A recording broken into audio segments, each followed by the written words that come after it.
hello बंधुসকল আপোনালোকে কেনে আছে আশা কৰো সকলোৱে ভালে আছে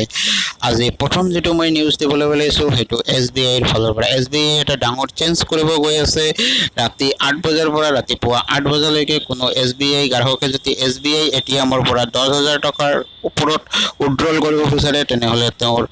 OTP এটা যাব ৰেজিষ্টাৰ্ড মোবাইল নম্বৰত সেই OTP টো এন্টাৰ কৰাৰ পিছতে টকাটো উইথড্ৰল হ'ব এই নিয়মটো কাৰ্যকাৰী হ'ব 2020 চনৰ 1 জানুৱাৰীৰ পৰা গতিকে যিসকল গ্ৰাহকে মোবাইল নম্বৰ ৰেজিষ্টাৰ কৰা নাই হোম ব্ৰাঞ্চত গৈ অতি সোনকালে ৰেজিষ্টাৰ্ড কৰি ল'ব ম্যাগনেটিক চিপ যুক্ত ATM কাৰ্ড সেইবিলাক 31 ডিসেম্বৰ ৰাতি 12 বজাৰ পিছত কাম কৰা বন্ধ হ'ব গতিকে আপোনাৰ যদি এতিয়াও EVM চিপ যুক্ত ATM কাৰ্ড নাই গতিকে অতি সোনকালে নিয়াৰেষ্ট হোম ব্ৰাঞ্চত গৈ যোগাযোগ কৰক আৰু EVM চিপ যুক্ত নিউ ATM কাৰ্ডৰ এপ্লাই কৰক আৰু থাৰ্ড যেটো নিউজ ওলাই আহিছে হেতু টেলিকম সেক্টৰৰ ওপৰত নিউজটো ওলাই আহিছে আকৌ মোবাইল কোম্পানীবোৰৰ যেটো পেক আছে কল ৰেট আছে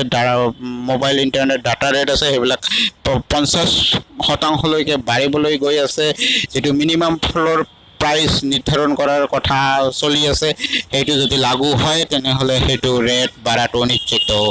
আৰু ফৰ্থ যেটো নিউজ ওলাই আহিছে হেতু DTH কোম্পানীবোৰৰ ওপৰত ওলাই আহিছে DTH কোম্পানীবোৰৰ ওপৰত ওলাই আহিছে প্ৰায়ে কিছু মাহ আগতে DTH কোম্পানীবোৰক এটা নিৰ্দেশ দিছিল মানে MNP এটা নিৰ্দেশ দিছিল গতিকে গোটেইবিলাক DTH কোম্পানীয়ে ইয়াৰ বিৰোধিতা কৰিছে আৰু কেবল অপাৰেটৰ সকলেও বিৰোধিতা কৰিছে যে এতিয়ালৈকে ইণ্ডিয়াত হেতু নিয়ম বা হেতু সিস্টেম লাগু কৰাৰ নিচিনাকৈ আন্তঃগাঁথনি ৰেডি হোৱা নাই গতিকে আৰু কেই বছৰমান সময় দিব লাগে